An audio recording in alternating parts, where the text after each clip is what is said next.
और आज आपका टॉपिक है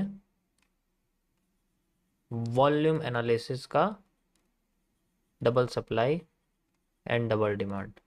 वॉल्यूम एनालिसिस, ठीक है। और यहाँ पर यूज होगा डबल सप्लाई एंड डिमांड, ठीक है। तो वैसे तो सप्लाई समझ लोगे तब भी कोई इशू नहीं है, पर डिमांड भी मैं साथ के साथ समझा दूंगा। वैसे दोनों सेम ही है, मिरर मार्केट है तो मिरर तो हम कह ही सकते हैं, ठीक है। अब कैसे, how we use the double supply, ठीक है। अब अगर आप यहाँ ध्यान से देखोगे तो कभी कभी मार्केट में क्या होता है कि कोई भी स्ट्रक्चर हमारे सामने, ठीक है, कोई भी अगर स्ट्रक्चर है, ठीक है, तो अगर उसका कोई भी वॉल्यूम खत्म हो जाए, अगर उसका वॉल्यूम खत्म हो जाता है मतलब नीचे जाए ऊपर जाए, मैं आपको वॉल्यूम के नाम से बोलूंगा, पहले वर्ड्स आपको याद रखना पड़े, जैसे होते हैं डिक्शनरी में वर्ड्स होते हैं, आपको वर्ड्स अच्छे से याद करने पड़ेंगे। तो अगर वॉल्यूम खत्म हो जाए, सप्लाई भी हो सकती है, डिमांड भी हो सकती है, तो उस कंडीशन में मार्केट अपने आप को रिवर्स करनी चाहिए। जैसे कि सप्लाई के केस में है, मैं आपको सप्लाई के बारे में बताता हूँ पहले कि अगर सप्लाई फिनिश हो जाए, हमने किसी जगह से मेज़र करी हुई है और हम चाहते हैं कि हमारी जो सप्लाई है, मार्केट आराम से ऐसे मूव कर रही है, ऐसे मूव कर रही है, ऐसे मूव कर रही है, ठीक है, और फिर एकदम से हम लोग यहाँ से इसको ऐसे सप्लाई मेज़र करते हैं और यहाँ से लेके यहाँ तक की सप्लाई जो है वो लगा देते हैं। यही तो होता है, बिल्कुल।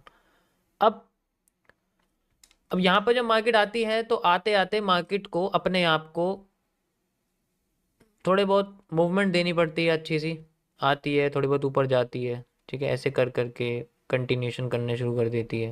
वी इजीली नो कैसे वो काम करती है, ठीक है। तो यहाँ आके उसको क्या करना चाहिए, जनरली अपने वाले पैटर्न नहीं देने चाहिए कि जैसे कि यहाँ पर मार्केट आई, ठीक है, और हमें पता लगा इससे पहले जब मार्केट उठी थी तो यहाँ पर मार्केट में एक हैमर आया था या हैंगिंग मैन आया था, उसके बाद एक एनगल्फिंग हो गई थी और फिर मार्केट अपने आप को कंटिन्यू करके चली गई थी। जनरली किसी भी जगह पे जब डिमांड क्रिएट होती है तो हम लोग इस चीज़ का वेट करते हैं, लेकिन कभी कभी क्या होता है कि यहाँ पर ये पैटर्न बनता ही नहीं है। यहाँ ये मार्केट की कैंडल जो है वो रुकती ही नहीं है, यहाँ पैटर्न बनाती नहीं और डायरेक्ट नीचे आने लग जाती है। जब ऐसा होता है, जब ऐसा हो जाता है तो मार्केट में हम अपनी सप्लाई को उठाकर डबल कर देते हैं।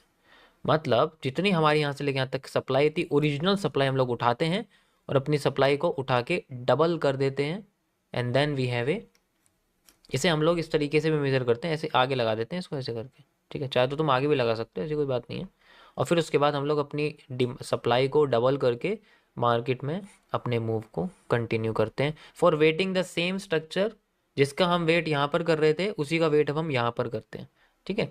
और फिर इसी के 50% का एरिया भी यूज़ कर लेते हैं कि हो सकता है कि वो जो पैटर्न है वो शायद यहाँ पर भी आ जाए, पॉसिबल है। तो अगर मार्केट अपने आप को यहाँ लाती है एंड देन दोबारा यहाँ पर लाके अपने आप को उसी पैटर्न के साथ निखार देती है, चाहे यहाँ पर या फिर यहाँ के यहाँ पर, then we have a demand is like this. Demand फिर उतनी हम यूज़ कर सकते हैं जो कि पहले हमारे सामने आई थी। इस रीजन में हम लोग सप्लाई यूज़ करते हैं। सारा खेल यहाँ पर आने वाले पैटर्न्स का होता है। अगर पैटर्न नहीं आए या फिर एक डायरेक्ट कैंडल, जैसे कि पूरी की पूरी रेड कैंडल ही बन गई नीचे, ठीक है, पूरी की पूरी रेड कैंडल बन गई नीचे, इस कंडीशन में क्या है, सिंपल एंड सोबर, यहाँ पर हमारे सामने मार्केट अपना वो पैटर्न नहीं देने वाली। गॉट इट, गॉट इट, समझ आया सभी को?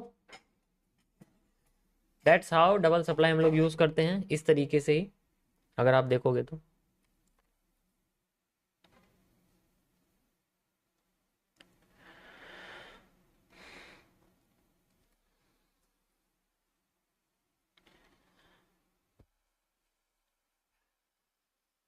अब बस इसके ऊपर प्रैक्टिस के ऊपर डिपेंड करता है, आप इसको कैसे आइडेंटिफाई करते हो कैसे नहीं करते। बाकी इसमें टॉपिक तो इतना सही है, लेकिन ये लग रहा है आपको छोटा सा। अब मैं आपको थोड़ा सा ना चार्ट पे लेके चलता हूँ, वहाँ दिखाता हूँ कैसे होता है, ठीक है। ये हमारे सामने डिमांड है, यहाँ कोई पैटर्न नहीं आया, ठीक है, यहाँ कोई भी पैटर्न नहीं है, मैं ये डिमांड डबल कर देता हूँ and I will paste the demand at this point, और यहाँ से लेके यहाँ तक एरिया ये क्रिएट कर देता हूँ, ठीक है, मैंने क्रिएट कर दिया। क्यों करा मैंने? क्योंकि मुझे यहाँ पर कोई भी ऐसा पैटर्न नहीं मिला जो मुझे यहाँ मिल रहा था, जो मुझे यहाँ मिल रहा था, मुझे ऐसा कोई पैटर्न यहाँ मिला ही नहीं। मिला? बिल्कुल नहीं मिला, कोई पैटर्न ही नहीं है। इन्फीरियर एनगल्फिंग, सॉरी यहाँ पर बेयरिश एनगल्फिंग है ही नहीं, मतलब सॉरी इन्वर्स बेयरिश एनगल्फिंग है ही नहीं। और जैसा कि मैंने आपको बताया कि यहाँ पर हमारे सामने जो बना है वो एक इन्फीरियर है। क्यों इन्फीरियर है? क्योंकि कर्व लाइन पर नहीं है, कर्व से पीछे है। और अगर कर्व से कोई भी पीछे हो या ट्रेंड लाइन से थोड़ा सा पीछे हो तो हम उसको क्या बोलते हैं? हम उसको इन्फीरियर कहते हैं।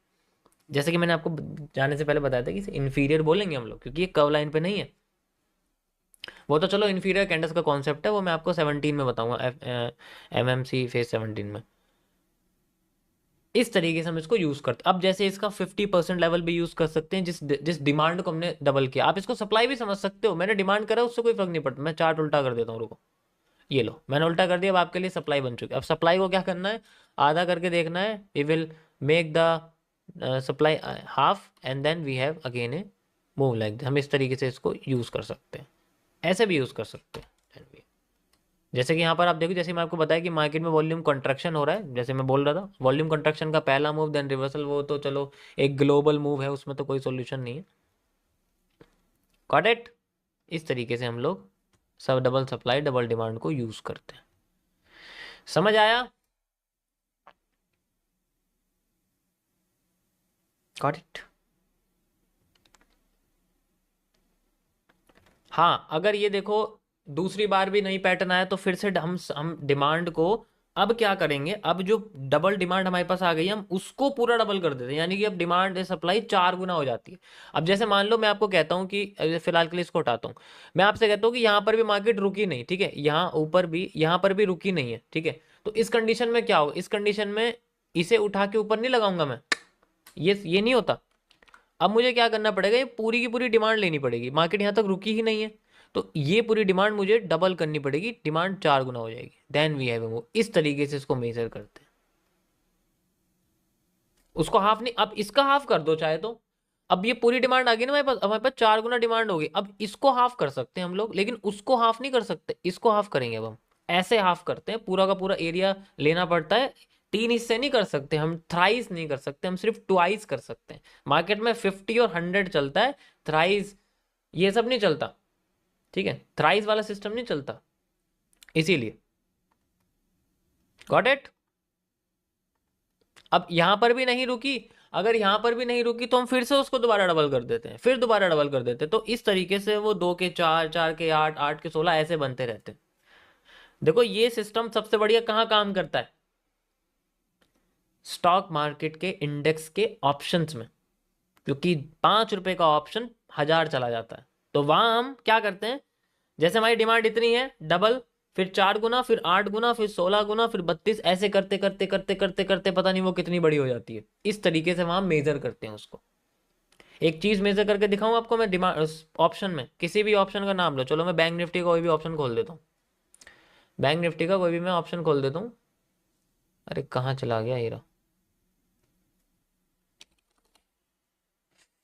इसमें खुलेगा ही नहीं यार, बंद है, रुको, वीकली है ना, नॉर्मल भी खोलना पड़ेगा, उसमें नहीं आएगा। कोई बात नहीं, इसका देख लेते हैं, ठीक है। जैसे कि ये था हमारे पास में, तो अगर हम यहाँ सप्लाई वगैरह लेते हैं तो हम इसको डबल फिर डबल, जैसे कि यहाँ मैंने कल आपको समझ, फिर डबल फिर डबल फिर डबल, इस तरीके से वो छोटा छोटा हो जाता है, हम छोटा छोटा भी यूज कर सकते हैं। Got it? Got it?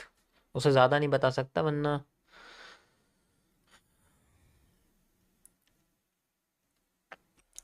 सह भी बैठी है मेरे पीछे